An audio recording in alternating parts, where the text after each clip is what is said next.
یعنی جو IMF کہے گا وہی اسٹیٹ بینک کرے گا. پاکستان حکومت سے یا پاکستان کی اسٹیٹ سے IMF کا کوئی تعلق نہیں ہوگا. میرے خیال میں یہ پوری دنیا میں شاید پہلی مثال ہوگی. یعنی کہ پاکستانی حکومت کی بات نہیں مانے گا. پاکستانی خزانے پر IMF کا قبضہ. ڈار صاحب نے آ کر اسٹیٹ بینک کا یہ قانون ختم کر دیا تھا اور IMF کو ڈیفینیٹ اس بات کا بھی غصہ تھا. ڈار صاحب کا یہ بھی کہنا تھا کہ ہماری اولین ترجیح جو ادائیگیاں کرنی ہے وہ بر وقت کی جائے. بانڈ سمیت کوئی بھی ادائیگی تاخیر کا شکار نہ ہو. پیرس کلب کے پاس قرض ری شیڈول کے لیے نہیں جائیں گے. یہ جو آپ پیرس جاتے ہیں کلب میں، اس سے ظاہر یہ ہوتا ہے کہ یہ ایکسٹرا قرضہ لینے آ گئے ہیں. اس ملک کی حالت بہت خراب ہے. یہ ڈار صاحب کی زبانی میں نے اس کی ایک تفصیل سنی تھی کہ یہ کیوں نہیں جانا چاہیے. کہتے ہیں اس لیے جانا چاہیے، تاثر یہ جاتا ہے کہ پاکستان بالکل ہی مطلب کوئی بھی جو ملک اس کے پاس جاتا ہے نا تو وہ یہ تصور کیا جاتا ہے کہ یہ بہت کمزور حالت میں ہے، اس کی حالات اکانومی کے بہت خراب ہے، تو اس لیے ہم لوگ آپ وہاں پہ نہیں جائیں گے. یہ لندن میں ڈار صاحب کی ملاقات میں انہوں نے اس چیز کو میں ایکسپلین کیا تھا. 4 سالوں میں $70 ارب کا قرضہ $100 ارب سے تجاوز کر گیا ہے. IMF کو اصل تکلیف وہ جو ہے وہ پاکستانیوں کو ریلیف دینے پر ہے. یعنی IMF بھی موجودہ حکومت کو ناکام دیکھنا چاہتا ہے. عمران خان بھی یہی چاہتا ہے کہ باقی تانے بانے آپ ملا لیں. ڈار صاحب نے بھی بتایا کہ پاکستان خود مختار ملک ہے. ہم IMF سے ہر بات نہیں مان سکتے. IMF کے کہنے پر نوجوانوں کو IT میں رائٹ دینے پر پابندی عائد نہیں کر سکتے. اندازہ کریں ہندوستان جو اس وقت پوری دنیا میں اپنے IT کی وجہ سے چھایا ہوا ہے، IMF میں کہہ رہا ہے کہ آپ اپنے بچوں کو، اپنے نوجوانوں کو IT پہ کوئی کسی قسم کی رعایت نہ دیں.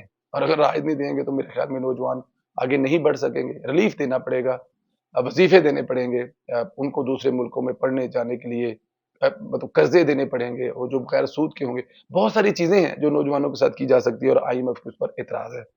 اچھا، ڈار صاحب نے IMF کی حالیہ بیان بازی جو ہے اس پر بھی ناراضگی کا اظہار کرتے ہوئے کہا ہے کہ IMF چاہتا ہے کہ ہم کسی شعبے میں بالکل ٹیکس ختم نہ کریں. جو ٹیکس لگے ہیں وہ بھی نہ ختم کریں اور ڈیفینیٹ وہ یہ بھی چاہتا ہے کہ نئے ٹیکس بھی لگیں. بطور خود مختار ہمارا اپنا ملک ہے، ہمارا حق ہے کہ کچھ ٹیکس چھوٹ دیں. ہمیں پتہ ہے کہاں کتنا ٹیکس اکٹھا کرنا ہے. 7200 ارب سے ٹیکس حد بڑھا کر 9200 ارب یعنی کہ 72 جو ارب ہے اس کو بڑھا کر 9200 ارب جو ہے کہا گیا ہے. یہ ہدف ٹیکس چھوٹ کا علاوہ ہے. ٹیکس چھوٹ والے شعبوں میں کوئی بجٹ نہیں آ رہا. IMF کو اس پر اعتماد میں لیں گے، بتائیں گے، سمجھائیں گے کہ جناب اس سے آپ کا کوئی حرج نہیں ہونے والا. آپ کے جو ریفنڈ کی قسطیں ہیں وہ ہم ٹائم پر پوری کریں گے. اصل مدعا یہی ہے کہ IMF کے عمرانی فتنے کے ساتھ ہے اور وہ چاہتا ہے کہ موجودہ حکومت ریلیف نہ دے، کیونکہ اگر موجودہ حکومت ریلیف دے گی تو عمران خان کا یہ بینیا اپنی موت آپ مر جائے گا کہ موجودہ حکومت نے لوگوں کا جینا حرام کیا ہے. ایکچولی لوگوں کا جو جینا حرام ہے وہ عمران خان کے 3.5 سال دور کے کرامات ہے. لیکن آہستہ آہستہ بلکہ اس پہ بھی ایک بڑا خوبصورت ویلوگ ہے جو ابھی مطلب اس پہ ہم تیاری کر رہے ہیں، وہ آپ کو بتائیں گے کہ 1 سال میں موجودہ حکومت نے کیا کیا کیا جس کو عمران خان صاحب سری لنکا بنا کر گئے تھے. ادھر ڈار صاحب نے مسلسل تیل کی قیمتیں کم کی ہیں یا برقرار رکھی ہیں، انہیں بڑھنے نہیں دیا. آج پھر قیمتیں بڑھنی ہیں لیکن انہوں نے بڑھائی نہیں. اعلان کیا کہ قیمتیں برقرار رہیں گی. عمران خان کے قتل کے مقدمے میں ناقابل ضمانت وارنٹ گرفتاری جاری ہو چکے ہیں. بلوچستان میں قتل ہونے والے وکیل عبدالرزاق کے کیس میں عمران خان کے وارنٹ جاری ہوئے ہیں. وہ PTI بلوچستان نے ہائی کورٹ میں چیلنج کیا تھا لیکن عدالت نے درخواست خارج کر دی ہے. وارنٹ برقرار رکھیں. اب عمران خان کی اس میں بھی گرفتاری ہو سکتی ہے. اچھا جی، ادھر PTI کو ریلیف دینے والے کچھ جج بھی ننگے ہو رہے ہیں. ننگے ہونے کا مطلب سمجھ رہے ہیں کہ ان کے تمام ثبوت جو ہے وہ سامنے آ رہے ہیں. ویسے سوشل میڈیا پر سب کو پتا ہے کون ہیں، کون سے جج ہیں. میڈیا پر ابھی تک اس حوالے سے خبر سینسر ہو کر چلی ہے، نام نہیں لے گیا، لیکن میں چونکہ ان کے خلاف ریفرنس کی خبر سینسر نہیں کروں گا اس لیے فی الحال نام نہیں لوں گا. لیکن جیسے اس سپریم جوڈیشنل کیس کونسل میں کیس شروع ہوگا تب نام لیا جائے گا. میں بھی لوں گا، باقی لوگ بھی لیں گے. فی الحال میرے خیال میں مناسب نہیں ہے، لیکن آپ لوگوں کو پتا ہے کہ کون سا نام ہے کیونکہ سوشل میڈیا پر چل رہا ہے. اسلام آباد ہائی کورٹ کے یہ سینئر جج ہیں.